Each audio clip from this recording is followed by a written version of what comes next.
Hey everyone, and welcome back. So today I'm talking about all the reasons why we find it hard to pray sometimes. And before I start talking about this topic anymore, I do want to point out that this is an open and non-judgmental space. So this isn't me putting any kind of moral value on praying, and at the end of the day, being a good person is the most important way to live, and praying doesn't necessarily make you a good person, and similarly not praying doesn't mean that you're a bad person at all. So this is more aimed at people who already feel like they want to maybe get back into developing that kind of spiritual connection through prayer.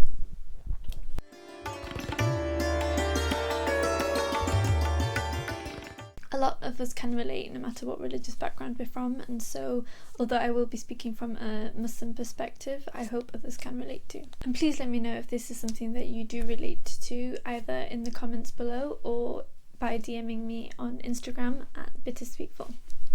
So growing up in a religious family or in a religious community, there is always that expectation that we will pray, but as we know, expectations don't always translate into action for a number of reasons. But these reasons are hard to explain, both to ourselves and to those who have those expectations of us. And with prayer in particular, it's something that is so personal to each of us that it isn't something you should have to explain. It does have to come from your own desire to connect, and not something that you should be doing out of a sense of duty or obligation or fear. So the first step of figuring out this whole process is realising why it is that you feel that disconnection. There are so many reasons why we feel disconnected, whether that's spiritually, mentally or emotionally. And a few of these examples are: when I pray, I don't understand because it's all in Arabic, and so I just go on autopilot.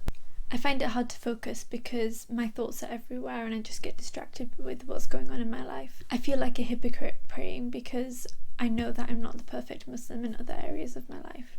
I find it hard to make the time to pray because there's so many other things that are going on around me. I just don't know how to get back into it after not praying for so long. I'm doubting my iman, or faith. Now, this last reason is something that so many of us are afraid to even admit that we feel, which is the first hurdle to actually addressing the issue.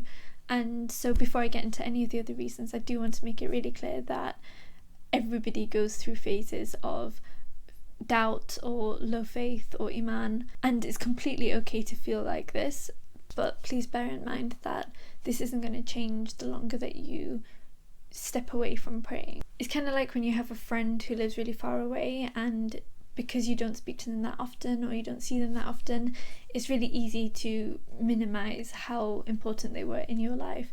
But the moment that you do pick up the phone or send them a message and you just pick up exactly where you left off from, you realize how much you do get from that relationship, and you might even start to wonder why you didn't send that first message in the first place. So if any of these reasons feel like they resonate with you but you just don't know how to get back into praying, then here are just a few methods that may help. Some will work for different people, so let me know in the comments which ones you have tried or want to try, or whether you have any other suggestions as well.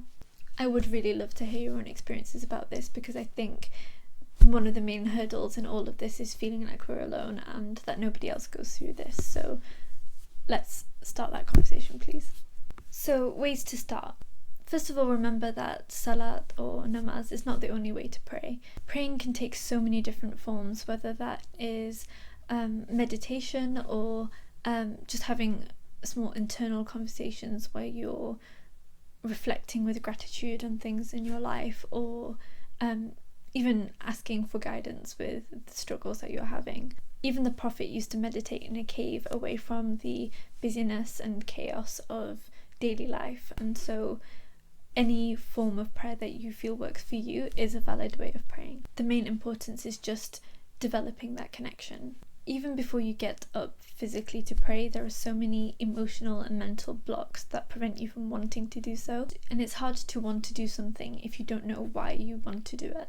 So one method is to write down as a reminder to yourself all of the things that you want to feel when you pray. So examples of that could be feeling more content, feeling more peaceful, more focused, and having that as a physical reminder in front of you of what you will get out of prayer is a huge motivation. Remember that these are your own personal reasons for praying, not the reasons that you were given as a child. I feel like as children we're always told about heaven and hell, and that's really enforced upon us. There is a quote by a Sufi saint and poet called Rabi al-Basri, and I wanted to share that with you because I think this really does fit with the theme. If I worship you in fear of hell, burn me in it. And if I worship you in hope of paradise, steal me from there. But if I worship you from your being, knowing hope from me, your everlasting beauty.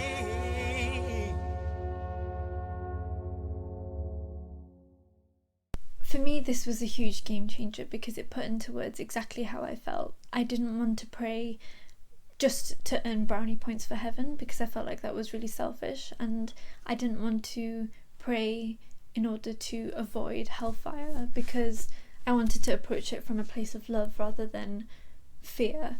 And so for me it was purely about developing that spiritual connection, and I feel like when hell and heaven has been drummed into us so much from a young age, that wears off quite quickly as well, and so we need to have our own personal relationship with prayer and with God. Remember that the time to pray can be any time, and I know that coming from a Muslim background we're encouraged to pray at 5 specific points of the day, but you can honestly pray internally wherever you are. You can pray when you're waiting for a bus or a train, you can pray while you're waiting for the microwave to finish heating up your food, you can pray whenever you feel like you want to have that. As DJ Khaled said it best, I pray more than 10 times a day. Oh, you do? Yeah, I pray. You know, I know you're supposed to pray a certain amount, but I pray more. I pray walking in here, walking out. That's just something I do at all times.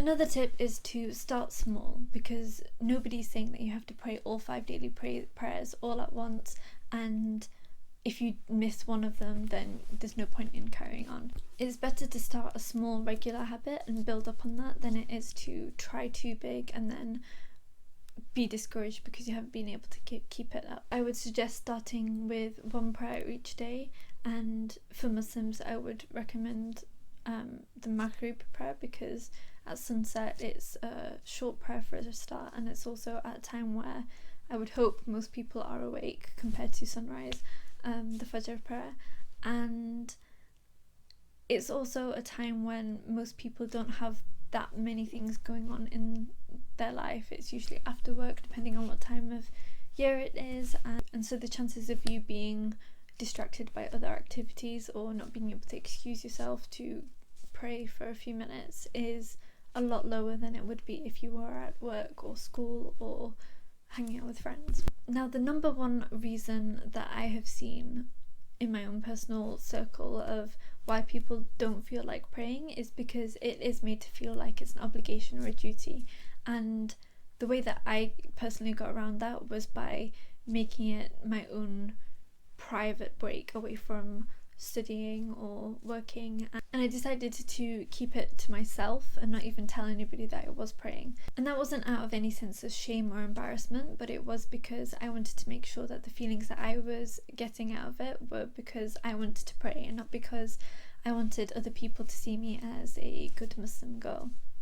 And if you are praying salat or namaz and you're finding that your mind is drifting off because you don't understand the Arabic, because it's not your first language, then maybe look up the translations beforehand so that you have an idea of what the meaning of the words that you're actually saying are. And especially because this isn't something that is emphasized as we're growing up, it's important to memorize but not to actually understand. So now that you are of an age where you're able to look this up, and we all have Google, it is really valuable to have a look over those meanings, and then when you're praying to just really focus on what those meanings are. And if you find that you're distracted by what else is going on in your life, then maybe even think about how all of those events in your life can be applied to the words that you're saying and their meanings. It's so much easier to acknowledge a thought that might be distracting and then accept it and let it go than it is to try and shut it out completely because you end up focusing more on it by doing that. No habit happens by itself, so set aside just 5 or 10 minutes every day and take it one day at a time. So if you do miss one day, then don't wait until the next Monday or the next month or the next Ramadan to start again. It's okay to miss, and it's okay to carry on trying, and don't undervalue the importance of your actual intention. So if you intend to miss it, then you're just setting yourself up for failure. Whereas if you're intending to do it but something gets in the way, then don't give yourself a hard time and just stop trying. Because that goes with everything, whether it's prayer or exercise or... And to those of us who feel like something about our lifestyle just isn't halal enough to pray, whether that's because you are in a relationship outside of marriage, or you occasionally drink, or whatever it is about you that you feel other people of your same religion would judge you for, I just wanted to say this: don't let anybody, even yourself, believe that you aren't worthy of your prayers being accepted or answered, or that God will reject you because you aren't exactly what other people are saying that you should be. Don't let this way of thinking, whether it's from you or other people, prevent you from reaching out and developing your own spiritual relationship with God. Because religion is so often associated with guilt or a sense of duty, we often feel shame if we don't live up to that perfect ideal. But that's our first mistake. Every human has their own flaws, and if you do believe in God, then you believe that God created us in that way. So why would God reject you for that? And remember that even the ones who judge the loudest don't have a clean slate. And at the end of the day, those feelings of not being halal enough will only continue if you let other people define your spirituality for you, just because you're too afraid to develop that definition for yourself. And on that note, I wanted to end on this quote by Rumi, who is another Sufi Persian poet, because I feel like they have the best idea about this prayer stuff.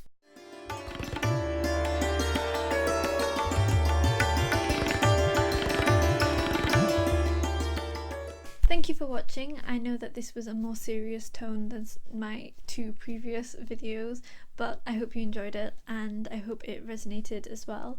And please feel free to share with anybody who you think might also appreciate it, whatever religion you're from, or whether you even identify with any religious background at all. I'd also love to hear from you if you did decide to take this as a starting point for praying, or whether you're still struggling and you just want to talk. Then either DM me on Instagram at bittersweetful, or comment below. And if you did like the video, then you know the whole like, comment and subscribe drill, and hopefully see you next time.